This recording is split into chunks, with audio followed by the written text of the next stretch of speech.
Hello and welcome to Monarch Nation News. My name is Paige Hager, and let's take a look at what's going on here in PLHS.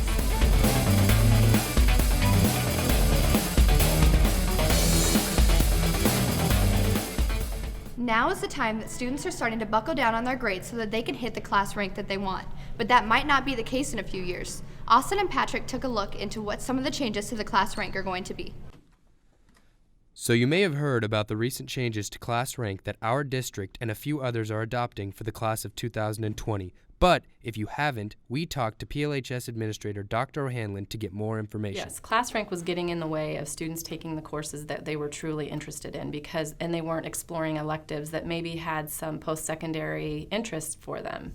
So kids, instead of taking like an accounting class or an art class, they were worried about their class rank, so they would take an AP class or an honors class. Well, we actually started this conversation over a year ago, and it's a big decision, and it wasn't something that we wanted to just jump on board without getting all of our research done. So we contacted universities, we contacted other schools to see when they did it and what their repercussions were. So we just wanted to make sure we had all of our ducks in a row before we pulled the trigger on something this big. How are students going to be recognized for their academic achievement, you might ask?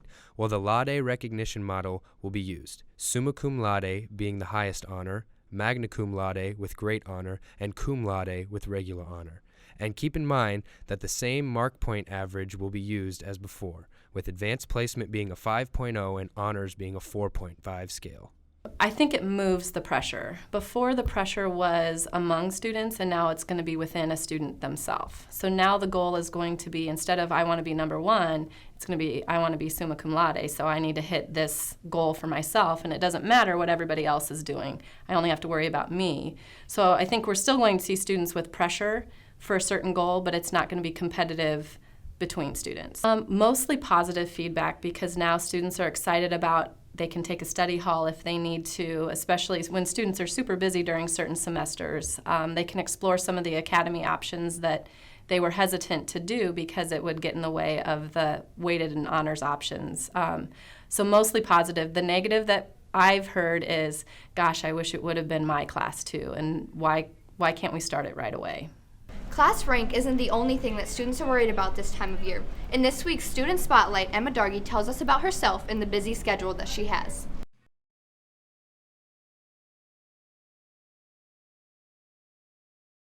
During the year I play softball, basketball, tennis, and then I'm in PL club. I do Circle of Friends, the Scepter, and NHS. I do a lot of softball for summer. I play club, so I practice softball a lot, and I also enjoy reading, rollerblading, and spending time with my chihuahua. Yeah, but I'm pretty good at organizing and scheduling, so I just make a lot of lists so I can keep up on things. Softball for sure. I love baking. My favorite thing to make is cake cookies. They're fantastic. I also like oatmeal scotchies. Some of you may go to local restaurants and see this symbol and wonder what it is. I'm not sure what it is, but Travis dug a little bit deeper to find out what it actually stands for.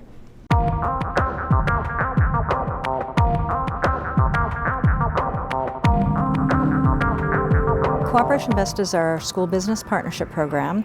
It started 20 years ago. This has been our 20th year. The mission of Cooperation Best is to enhance what's being taught by bringing businesses into schools. It's a partnership between businesses and our school community. Right now we have about 180 businesses that partner with our district. We have large businesses like Cox and Yahoo, Oriental Trading, and then we have smaller businesses like Papio Fun Park, Twisted Vine. Cooperation Best is based on human resources, not necessarily financial resources. But we know when business people are out of their businesses and in our buildings that's a financial strain on their business. So just the fact that they're willing to do that for us is huge. Practical application of what we're learning, for example, in our marketing classes. So we bring different business partners into our marketing class, and they talk to the students about entrepreneurship, about how they started their business, how they market their business. And they give the kids the good, the bad, and the ugly. And then students can kind of see what that's like. And then we try to bring the students to the business. One of our classes is studying visual marketing, and they'll be visiting Hy-Vee, but then they'll get a chance to do an assignment by walking around the building. They're studying goods and services and making economic choices. So it just gives the kids an opportunity to put into place what they're learning in their classroom. With Valentine's Day being last week, the halls were filled with teddy bears and carnations, but students weren't the only ones who were feeling the love. Let's take a look at some of our married teachers and how well they really know each other. Over the past weekend, Valentine's Day came once again to the United States, bringing with it all the heart-shaped pizzas and candy you could ask for. While some high school couples celebrated a year of a successful relationship, a certain high school couple that you may know of celebrated their 31st wedding anniversary. We spoke to PLHS staff members Mr. and Mrs. Herbner to see how well they really knew each other. Mrs. Herbner. Mr. Herbner. How long have you guys been married? 30 years. We're supposed to say it together. It's a game we're trying to win. Okay. Question 1 about Mrs. Herbner. What animal does your spouse remind you of? So you answer about yourself and you'll answer about your wife. I said a tiger. Tiger. Question 2. What one condiment you can't live without? I said ketchup. Ketchup. What is your most prized possession? I said label maker. Label maker. Gosh. What is your favorite fast food restaurant? I said Runza. Runza. And what is your guilty pleasure? Okay. I said ice cream.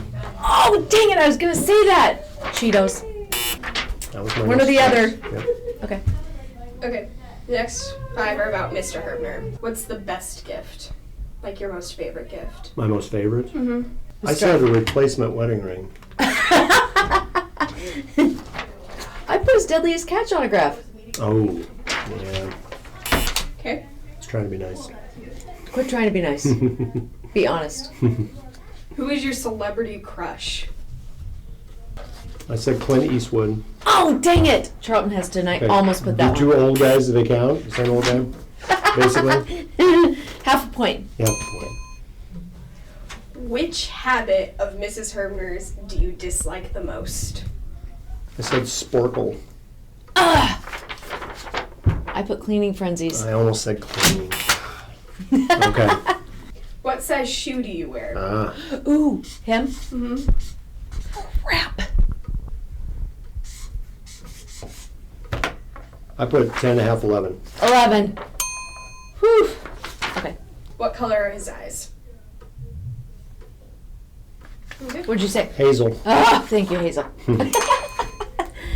What was the date that you got engaged? Oh. February 14th, 1985. Valentine's Day. Okay, that's it. Congratulations to Mr. and Mrs. Herbner on 31 years of marriage. Now back to you, Paige. Well, that's it for this episode of Monarch Nation News. Make sure you follow us on Twitter and subscribe to our Vine and YouTube channels so you can stay up to date on everything happening here in Monarch Nation. And remember, stay classy.